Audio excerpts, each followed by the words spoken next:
டாஸ்மாக் முறைகேடு புகார் குறித்தும் அது தொடர்பாக நீதிமன்றத்தில் நடந்த வழக்குகள் குறித்தும் மக்கள் என்ன நினைக்கிறார்கள் என்பது குறித்து கோவையில் உள்ள மக்கள் தெரிவித்த கருத்துக்களை தற்போது காணலாம்.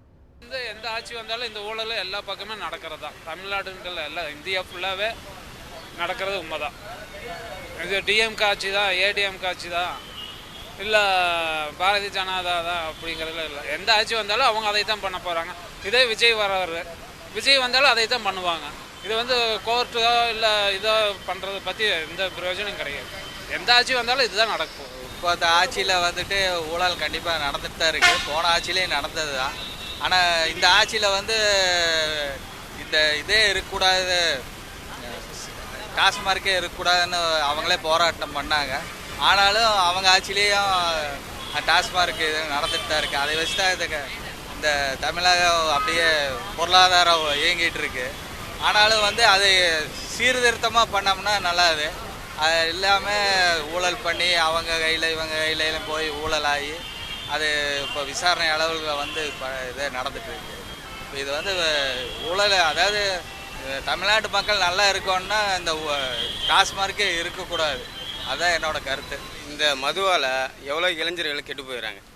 எவ்வளோ கூலி தொழிலே வீட்டுக்கே போய் கொடுக்க பத்தில் எல்லாம் இந்த மது கடைக்கே போய் கொடுத்துட்றாங்க. இதனால் பெரும் பாதிப்பு உள்ளாகிறாங்க கூலி தொழிலாளியும் மற்றும் எல்லாருமே.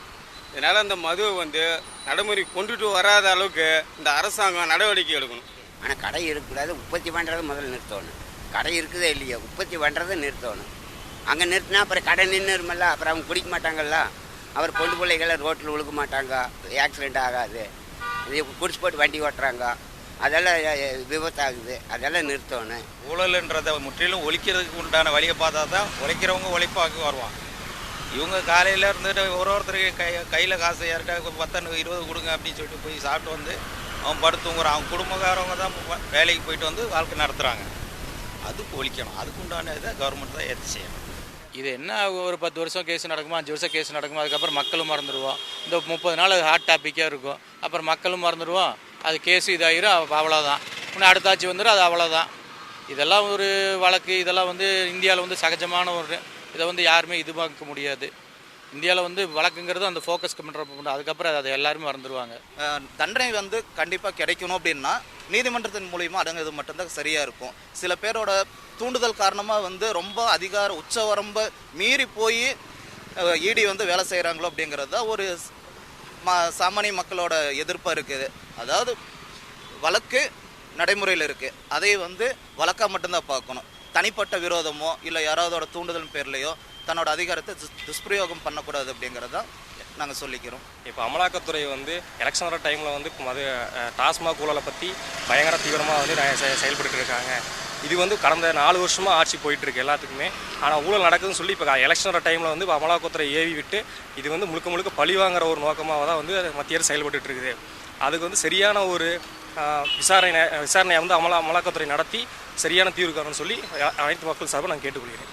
மத்திய அரசு மாநில அரசுக்கு மேலே ஒரு தாக்குதல் ஏற்படுத்துகிற மாதிரி தான் இருக்குது. உண்மையாக சொல்ல போனால் இது உண்மையாக ஊழல் நடந்ததுன்னா இடி டிபார்ட்மெண்ட் நார்மலாக எப்படி ஆக்ஷன் எடுக்கணுமோ அது மாதிரியே ஆக்ஷன் எடுத்துக்கலாம். பட் இது எப்படின்னா அவங்களோட உச்ச வரம்பு மீறி ஒரு சென்ட்ரல் கவர்மெண்ட்டு அவங்களுக்கு எகென்ஸ்டாக யாரெல்லாம் இது பண்ணுறாங்களோ, இப்போ ஸ்டேட் கவர்மெண்ட்டு சென்ட்ரல் கவர்மெண்ட் பண்ணுற தவறுகளை சொல்லுதுன்னா அவங்கள பழி வாங்கும் நோக்கத்தோடு அவங்கள பழி வாங்கணும் அப்படின்ற எண்ணத்தோட தான் இந்த மாதிரி அவங்களோட ஈடிக்கான உச்ச வரம்பு அதிகப்படுத்துகிற மாதிரி இப்படி பண்ணிட்டு இருக்காங்க.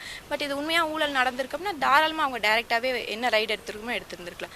அப்படி பண்ணாமல் இவங்க ஒரு கட்டாயத்தின் பேரில் பண்ணுற மாதிரி இருக்குது. இது ஸ்டேட் கவர்மெண்ட் இவங்க சென்ட்ரல் கவர்மெண்ட்டை எதிர்த்து பேசுகிற யாருனாலும் பாதிக்க வண்ணத்தில் தான் இருக்குது. இது நார்மலாக மக்களையும் பாதிக்கும். தென்னிந்தியாவில் குறிப்பாக தமிழகத்தில் அவங்க ஆர்எஸ்எஸோட சித்தாந்தம் இங்கே கடுகளவு கூட வேலை செய்கிறது கிடையாது. ஆனால் அவங்க வேலை செஞ்சுக்கிட்டு இருந்தாலும் இங்கே அந்த ஆட்சி அதிகாரத்துக்கு அவங்களால வர முடியறதில்ல. இந்த இடி ரைடுங்கிறது பிரைம் மினிஸ்டரும் மற்றவங்க பண்ணுறதெல்லாம் கிடையாது. ஆர்எஸ்எஸோட தூண்டுதலின் பேரில் இங்கே தமிழ்நாட்டுக்குள்ளே எப்படியும் ஆர்எஸ்எஸ் ஊடுருவி ஒட்டுமொத்த இந்தியாவையும் ஒழிச்சு கட்டணும் அப்படிங்கிறது தான் அவங்களோடது. இந்தியாங்கிறது ஒரு மார்க்கெட்டிங் மாதிரி இவங்க பண்ணிக்கிட்டு இருக்காங்க.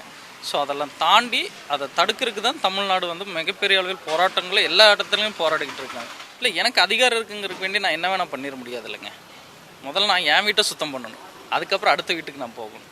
என் வீட்டில் நான் அழுக்க வச்சுட்டு பக்கத்து வீட்டில் போயிட்டு நான் அழுக்காக இருக்குன்னு சொல்கிறது முட்டாள்தனம். அந்த மாதிரி தான் இடி ரைடுங்கிறது அந்த மாதிரி முட்டாள்தனமாக கொண்டு வர்றதுன்னு தான் சொல்ல முடியும். ஊழல் இல்லைன்னு நினைக்கிறீங்க? ஊழல் எல்லா இடத்துலையும் ஊழல் இருக்குது. ஆனால் ஊழலை வந்து முதல்ல தான் இடத்துலேருந்து சுத்தம் பண்ணணும்னு நான் சொல்ல வரேன். பார்த்தீங்களா, 10 ரூபா எச்சா வாங்குறானுங்க. அதை நான் பிளாக்ல ஓட்டினானுங்கன்னா 170 ரூபா 75 ரூபா சரக்கா 240 ரூபாய்க்கு விற்கிறானுங்க. இது நிறைய ஊழல் நடக்குது. அதை வந்து யாரும் கேட்கறது இல்லை. அதை ஒன்றும் பண்ண முடியாது அப்படிங்கிறானுங்க. என்ன பண்ண முடியும்? அது கவர்மெண்ட்டு தான் சரி. கவர்மெண்ட்டும் சரியில்லை. சும்மா பேருக்கு தான் ஃபார்மாலிட்டி சொல்லுவானுங்க. அதுக்கு ஒன்றும் பண்ண முடியாது. அதுதான் உண்மை. நீ நாட்டில் நடக்கிறது இதுதான் உண்மை. வேறு ஒன்றும் கிடையாது. காசுக்காக தான் கவர்மெண்ட்டை, நான் சாராய கடைனால கவர்மெண்ட்டே நடக்குங்கிறான். ஏன்னு முடியும்? ஒன்றும் பண்ண முடியாது. கவர்மெண்ட்டோட ரூல்ஸ் அந்த மாதிரி ஆகிடுது.